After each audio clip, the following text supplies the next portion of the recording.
It's easy to talk about the sins we can see, the big ones, the ones that make headlines. But what about the ones we don't talk about? The ones we overlook? The ones that silently separate us from God while we sit comfortably in church? What about the hidden sins against the Sabbath? Yeah, I said it. Because some of us have been keeping the Sabbath on paper, but breaking it in our hearts. Some of us have been counting sunsets, but missing the Savior. Some of us have been clocking in on the Sabbath, but clocking out on obedience. See, God never asked us to just stop working. He asked us to start worshiping. He never told us to just sit still. He called us to be still and know that He is God. But when we turn the Sabbath into a checklist instead of a covenant, we miss the power, we miss the blessing, and we miss the whole point. Some of the most dangerous sins are not the ones you commit. They're the ones you excuse. They're the ones you've normalized. They're the ones you've wrapped in tradition, but stripped of true devotion. So let me ask you something. What are you overlooking? What small compromises have you allowed to creep in? What distractions have you welcomed into God's sacred space? What parts of your heart are present in the room but absent from the moment? Family, this is not about condemnation. This is about awakening. Because when you uncover the hidden sins against the Sabbath, you unlock the hidden blessings you've been missing. Let's go deeper. Let's get honest. Let's find out what we've been overlooking. Some Sabbath sins are not visible. They live in our attitudes and priorities. They're not always the sins people can see. They're not the obvious things that get called out from the pulpit. They live in the quiet places of our hearts. They hide in the decisions we make when no one is watching. They shape the way we approach the Sabbath, not just on the outside, but deep within. And that's where many people miss it. It's possible to stop working on the Sabbath, to put your job aside, to close your laptop, and to physically sit in church, and still break the Sabbath in your heart. God never designed the Sabbath to be a day of empty routine. It's not just a day off from labor. It's a day to reconnect, to refocus, to remember. But when our attitudes are wrong, when we're sitting there with frustration, with impatience, with pride, with boredom, that's where hidden sins take root. Some people keep the Sabbath grudgingly. They're not delighting in it. They're not enjoying God's presence. They're not finding peace. They're just checking off a box, doing what they've always done, because that's what's expected. That's not Sabbath keeping. That's Sabbath pretending. The heart matters to God. He's not just measuring your physical activity. He's weighing your devotion. He's not just looking at what you stop doing on the Sabbath. He's examining what you start valuing. Some people stop working on the Sabbath, but continue worrying. They stop shopping, but continue scrolling, distracted, disengaged, distant from the one who sanctified the day. They show up in the body, but their mind is racing through all the things they would rather be doing. And that's a hidden sin, a Sabbath sin of the heart. Your attitude can either honor the Sabbath or dishonor it. When you approach the Sabbath with resistance, thinking it's a burden, a restriction, an inconvenience, you miss the joy God intended. The Sabbath is not a prison, it's a promise. It's a space where God says, "Come rest with me. Step away from the noise. Step into my rhythm. Breathe again. Remember who you are." But when we come to the Sabbath with a hardened heart, when we drag our feet into the sacred hours, when we rush to get it over with, that's the sin no one talks about. The sin of treating God's gift like a burden. It's not just about attitude. It's also about priorities. What are you putting first? What are you unwilling to put down when the Sabbath comes? Some people try to fit the Sabbath around their lives instead of fitting their lives around the Sabbath. They try to squeeze God's holy time into the cracks between their personal plans. They give God what's left instead of what's best. They prioritize their own comfort, their own entertainment, their own social schedules, and then they wonder why the Sabbath feels empty. The problem is not the Sabbath. The problem is the misplaced priorities. The Sabbath is a mirror that reveals what we truly treasure. When we're willing to put everything aside to be fully present with God, That's when we honor the Sabbath, when we make space, when we prepare, when we come with joy and anticipation. That's when we unlock the blessing. But when we drag the noise of the week into God's holy time, when we cling to our own desires, when we approach the Sabbath like it's a burden, that's when we silently break it. These hidden sins are easy to excuse, but they're dangerous because they slowly pull us away from the heart of Sabbath worship. God is not calling us to cold obedience. He's calling us to heartfelt surrender. The question is not just what you're doing on the Sabbath. The deeper question is, what are you desiring? What are you prioritizing? What are you really worshiping? Keeping the Sabbath is more than resting the body. It's about resting in God's presence. You can stop working.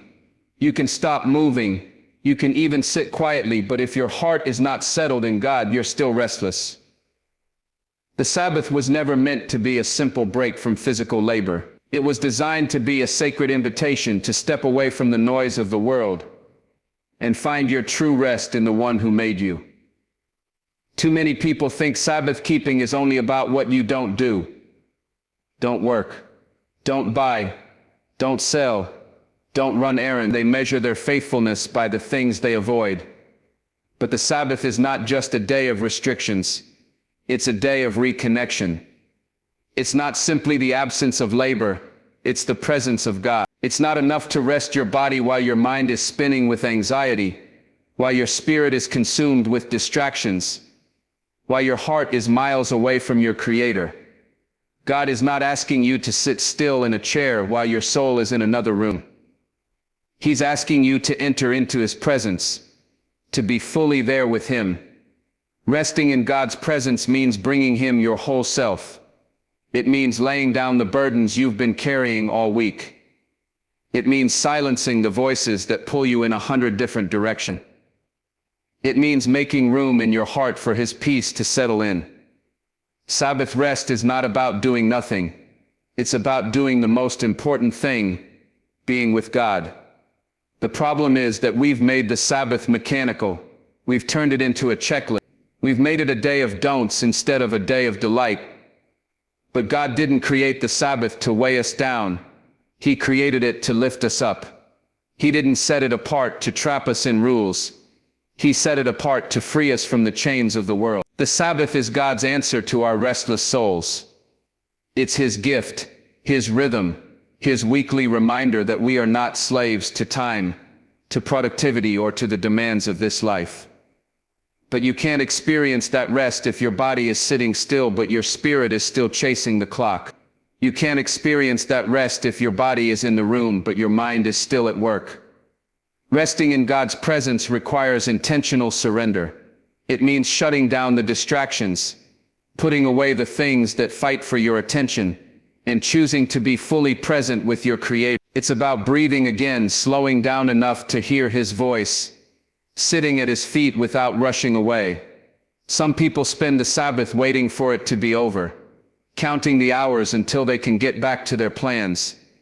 But when you truly rest in God's presence, you don't want to leave. You don't want to rush. You don't want to escape. You want to dwell. You want to stay. Because there's a peace you can't find anywhere else. There's a joy you can't purchase. There's a healing that only comes when you slow down and sit with the one who holds time in His hand. The Sabbath is more than a pause in your schedule. It's an encounter with God's heart. It's the place where your soul finds its true home. It's the moment when you remember who you are and whose you are. Resting in God's presence is not a chore. It's a privilege. It's not a duty. It's a delight. So don't just rest your body. Rest your soul. Rest your mind. Rest your spirit. And when you do, you will discover the Sabbath as it was always meant to be. A day of sacred rest in the arms of your Creator. Small compromises can silently erode true Sabbath obedience. It doesn't always happen in one big moment of rebellion.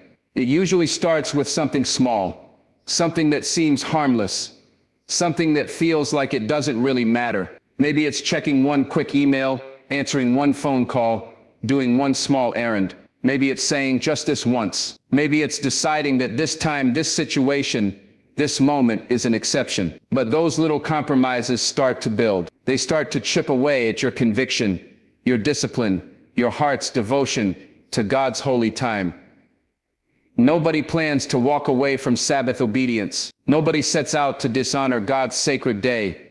But when you allow small cracks to form, over time those cracks widen. They slowly reshape the way you see the Sabbath. What was once sacred starts to feel optional. What was once protected starts to feel negotiable. What was once a joyful commitment starts to feel like a burden you can bend to fit your own plan. This is the danger of small compromises.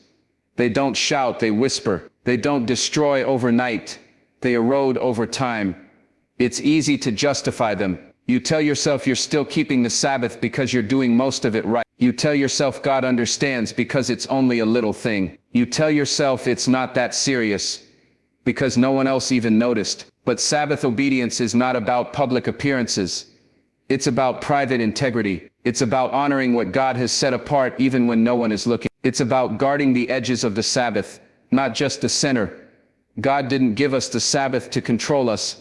He gave it to free us, but that freedom has boundaries. When you start pushing those boundaries, when you start testing how much you can do without feeling guilty, when you start asking how close you can get to the edge without falling over, you're not walking in obedience. You're walking in self-justification. The more you compromise, the easier it becomes to compromise again. It's like softening the ground under your own feet until you no longer have a firm place to stand. Small compromises are dangerous because they create new habits. They slowly train your heart to be more comfortable with disobedience. They teach you to ignore the quiet conviction of the Holy Spirit. They make it easier to minimize what God says is important, and eventually they can lead you to a place where the Sabbath no longer feels like a delight. It feels like a burden you can negotiate. True Sabbath obedience is not about perfection.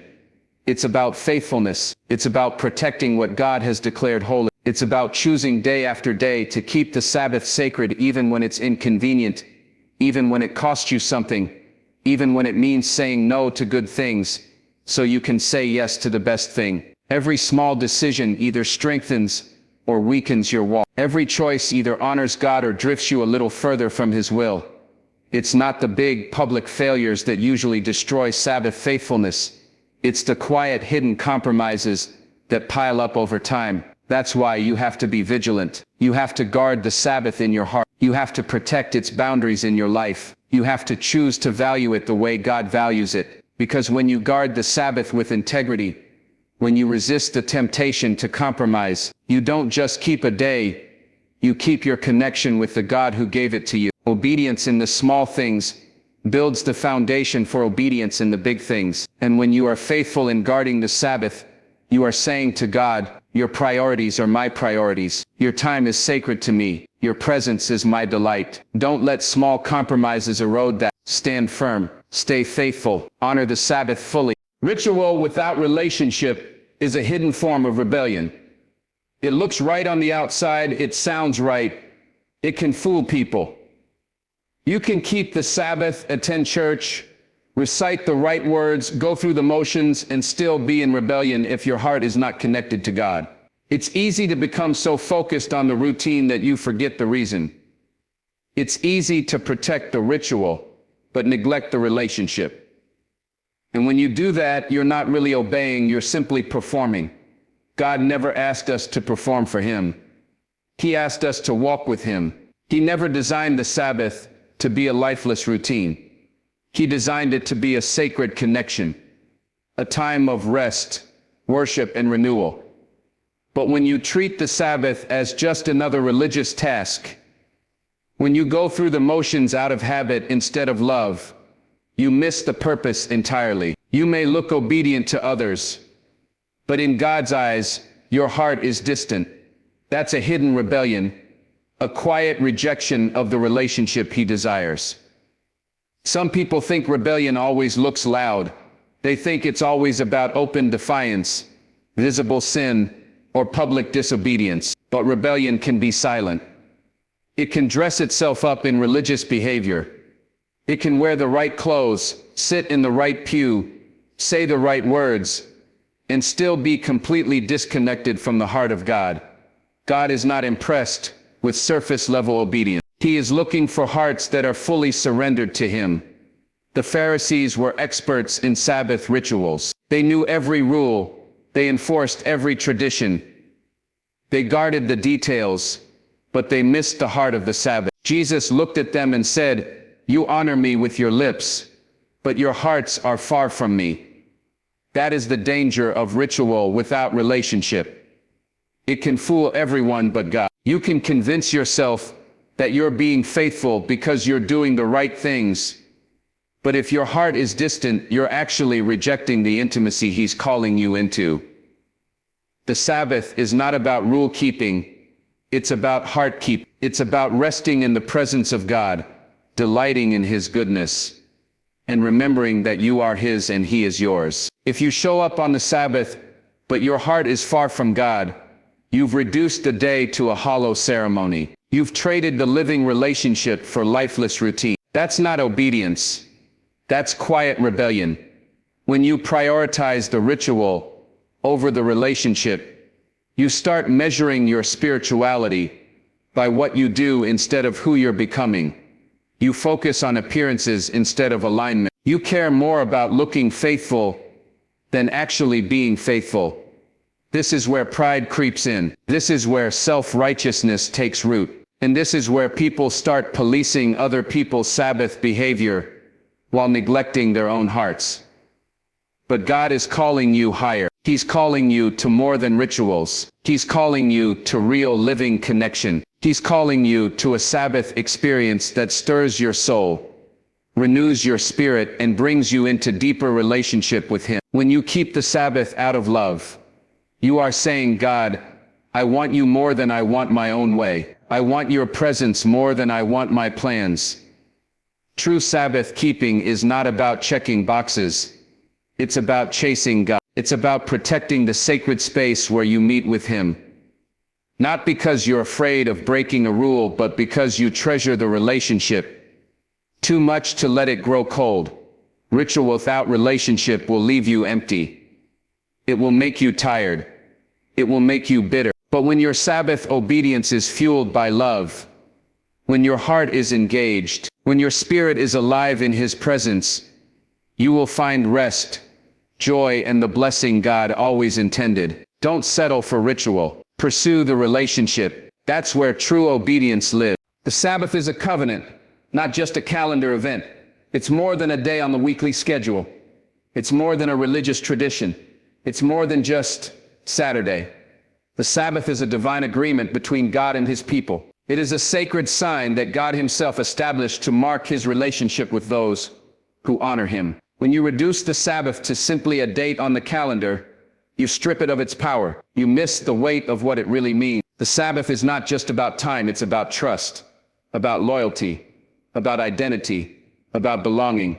A calendar event can be rescheduled. It can be overlooked. It can be pushed aside if something more urgent comes up. But a covenant is different. A covenant is a binding agreement, carries responsibility, commitment, and honor. When God gave the Sabbath, He wasn't just marking the seventh day. He was marking His people. He was setting them apart. He was saying, "This is how the world will know you belong to me." The Sabbath is a covenant that speaks of relationship. It's a sacred agreement that says, "You are my people, and I am your God." It's not just something we observe. It's something we embody. It's not just a rest from work. It's a rest in the security of being chosen, of being set apart, of being loved by the Creator Himself. When you keep the Sabbath, you are not just observing time, you are stepping into the covenant. But when people treat the Sabbath like just another appointment, like a tradition that can be casually observed or casually skipped, they break the weight of the covenant. They turn something sacred into something optional. They treat God's sign of loyalty as if it's no different from their personal plans. And that's where the danger begins. When the Sabbath loses its covenant identity, it quickly loses its priority. It becomes something we do if it's convenient, not something we guard because it's holy. God doesn't need us to remember the Sabbath for His sake. He gave it for our sake. He knew that in a world that constantly pulls us in every direction, we would need a sacred pause, a weekly realignment, a visible sign that declares, My life belongs to the God who created me. The Sabbath is a gift, but it's also a test. It tests who we prioritize. It tests whether we trust God enough to rest. It tests whether we value His covenant more than the demands of our own schedules. The Sabbath was so significant to God that He placed it in the Ten Commandments, right in the heart of His moral law. He didn't tuck it away as an optional practice. He established it as a covenant forever. Throughout the Bible, God calls the Sabbath a sign between Him and His people. It's like wearing a wedding ring. It's visible. It's intentional. It says, I'm taken. I'm in covenant. I'm committed. When you understand that the Sabbath is a covenant, you start to guard it differently. You start to approach it with reverence, with joy, with seriousness. You stop asking, how much can I get away with on the Sabbath? And you start asking, how can I fully honor this sacred time with my whole heart? You stop seeing it as a burden and start seeing it as a beautiful bond with your Creator. The Sabbath is not a man-made event. It's a divine covenant written by the finger of God. To break it casually is to dishonor the relationship it represents. To guard it faithfully is to walk in the blessing it holds. The Sabbath is not just about resting. It's about remembering who you are and who you belong to. It's not just about counting hours. It's about cherishing the covenant. And when you keep the Sabbath as God intended, you don't just keep a day, you keep a promise. You protect a sacred connection. You stand in the place of covenant loyalty with the God who set you apart.